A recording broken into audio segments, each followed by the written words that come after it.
வணக்கம் விவசாயிகளே.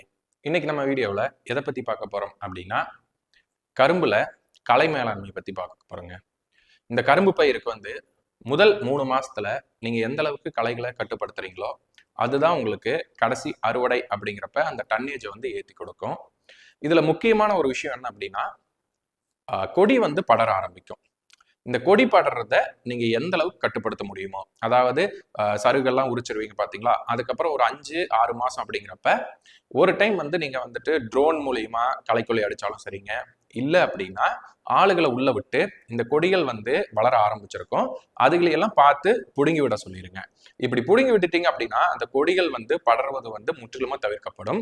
இந்த கொடிகள் படர ஆரம்பிச்சிச்சுன்னா உங்களுக்கு அதை ஃபுல்லா கவர் அப் பண்ணிட்டு சூரிய ஒளி உள்ள போகாத மாதிரி பண்ணிரும்.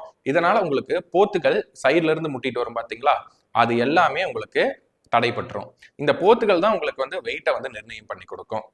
இப்ப இந்த போத்துகள் வரல அப்படிங்கிறப்ப உங்களுக்கான வெயிட்டேஜ், அதாவது டன்னேஜ் உங்களுக்கு சரிவர கிடைக்காது. இதனால உங்களுக்கான லாபம் அப்படிங்கிறது கணிசமா குறைஞ்சிரும். இப்ப களை மேலாண்மை பாக்குறதுக்கு முன்னாடி முக்கியமான ஒரு விஷயம், நடவு செய்யும் போது நம்ம பண்ற ஒரு தப்பு என்ன அப்படின்னு நான் இப்ப சொல்றேன்.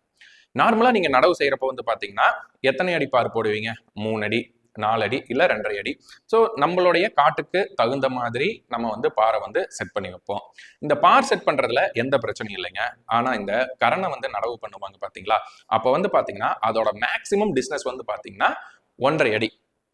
அதிகபட்ச இடைவெளி 1.5 அடி. ஒவ்வொரு கரணைக்கும் எடுக்கிறது அதிகபட்சமா 1.5 அடி இருக்கிற மாதிரி பாத்துக்கோங்க.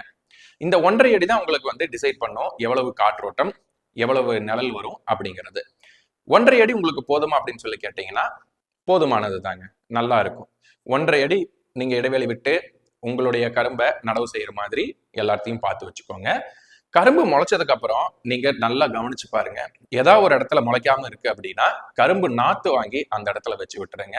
அந்த கிழங்குல இருந்து, அதாவது அந்த கரணையில இருந்து ஒடிச்சு வைக்கிறது, அந்த சைட்ல இருந்து பிடுங்கி வைக்கிறது, இது எதுவும் பண்ண வேண்டாம்.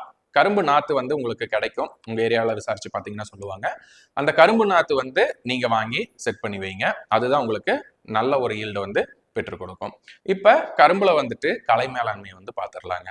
நம்ம நடவு செஞ்சிடறோம். கரணை நடவு செஞ்சு 3 நாளைக்கு உள்ள அட்ரடாஃப், அதாவது அட்ரசின் அப்படிங்கிற ஒரு கெமிக்கல் நேம் இருக்கக்கூடிய களைக்கொல்லியை நீங்க ஸ்ப்ரே பண்ணி விடுங்க. இது உங்களுக்கு அந்த ஸ்டார்டிங் ஸ்டேஜ்ல களை முளைக்கிறத கண்ட்ரோல் பண்ணிடும். குறைஞ்சது 2 வாரத்துக்காவது இதோட டோசேஜ் வேலை செய்யும். களைகள் கண்ட்ரோல்ல இருக்கும். அட்ரடாஃப் யூஸ் பண்ணுங்க. ஒரு ஏக்கருக்கு பாத்தீங்கன்னா நீங்க கிட்டத்தட்ட ஒரு 1.5 கிலோ வரைக்கும் யூஸ் பண்ற மாதிரி இருக்குங்க. அதாவது ஒரு 12 to 15 டேங்க் வரைக்கும் உங்களுக்கு பிடிக்கும். ஸோ 1.5 கிலோ வரைக்கும் நீங்க யூஸ் பண்ற மாதிரி இருக்கும். அட்ரடாஃப் அப்படிங்கிற பவுடர் யூஸ் பண்ணிக்கோங்க. இதுதான் உங்களுக்கு நடவு செஞ்சு 2 நாள்ல அடைக்கக்கூடிய, அதாவது 2 to 3 நாள் அடைக்கக்கூடிய களைக்கொல்லி. இதுவே 45 நாளைக்கு அப்புறம் பாத்தீங்கன்னா டாட்டாவில் மெட்ரி அப்படின்னு சொல்லி ஒரு களைக்கொல்லி வரும். அப்படி இல்லை அப்படின்னா மெட்ரிபுசின் அப்படிங்கிற கெமிக்கல் நேம் இருக்கக்கூடிய ஒரு களைக்கொல்லி எடுத்துக்கோங்க. இப்ப நான் சொல்லக்கூடியது 10 லிட்டர் தண்ணிக்கு 10 டேங்க், அதாவது நீங்க 10 to 12 டேங்க் வரைக்கும் இதை மிக்ஸ் பண்ணிக்கலாம். அதுக்கான டோசேஜ் நான் சொல்லிடுறேன். மெட்ரிபுசின் அப்படிங்கிற களைக்கொல்லி பவுடர் ஃபார்ம்ல வரும். அது ஒரு 1/2 கிலோ. 240 நீங்க லிக்விட்ல எடுத்தாலும் சரிங்க, இல்ல பவுடர் வடிவத்துல வாங்கினாலும் சரி, அது 1 கிலோ, இல்லைன்னா 1 லிட்டர். சரிங்களா? மெட்ரிபுசின் அப்படிங்கிறது 500 கிராம், 240 1 கிலோ இல்ல 1 லிட்டர், இதுல எது வேணா எடுத்துக்குவாங்க.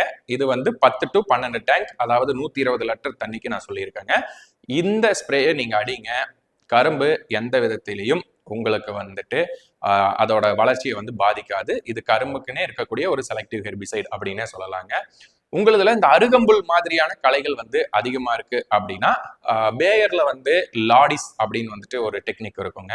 அந்த டெக்னிக் வாங்கி ஸ்ப்ரே பண்ணுங்க. அது அருகம்புல்லுக்கு நல்லா இருக்கும்.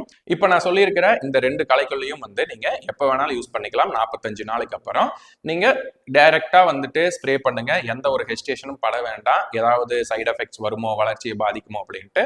இது 100% செலக்டிவ் ஹெர்பிசைடு தான். கரும்புக்கு நல்ல ஒரு களைக்கொல்லியா இருக்குங்க.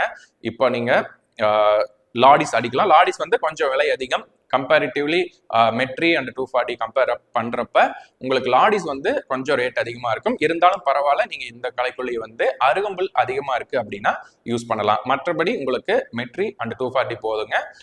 கொடி வகைகள் பயிர்கள் எதாவது இருந்துச்சுனால அந்த 240 அப்படிங்கிற களைக்கொல்லி உங்களுக்கு ரெடி பண்ணிடும். அதனால அருகம்புல் இருந்துச்சுன்னா மட்டும் லாடிஸ் அப்படிங்கிற களைக்கொல்லி வந்து யூஸ் பண்ணிக்கோங்க. இந்த வீடியோவில் வந்து நம்ம களை மேலாண்மை அப்புறம் நடவு எப்படி பண்ணணும் அப்படின்னு சொல்லிட்டோம். இனி வரக்கூடிய வீடியோஸ், அடுத்த வீடியோஸ்ல வந்து பாத்தீங்கன்னா நம்ம உர மேலாண்மை பத்தி சொல்ல போறோம். அதனால நம்ம சேனலுக்கு புதுசா இருந்தீங்கன்னா மறக்காம சப்ஸ்கிரைப் பண்ணி வச்சுக்கோங்க. கரும்புக்கு எப்படி ஈஸியா நம்ம வந்துட்டு ஒரு ஏக்கருக்கு 90ல இருந்து 100 டன் வரைக்கும் எடுக்கலாம் அப்படிங்கிற ஒரு தெளிவான விளக்கம் தான் இங்க வரக்கூடிய வீடியோஸ்ல எல்லாம். அதுவும் குறிப்பா எப்படி உரம் கொடுக்கணும் அப்படிங்கிறத சொல்ல போறோம். அதனால மறக்காம சப்ஸ்கிரைப் பண்ணி வச்சுக்கோங்க. மீண்டும் ஒரு நல்ல வீடியோல சந்திக்கலாம். நன்றி, வணக்கம்.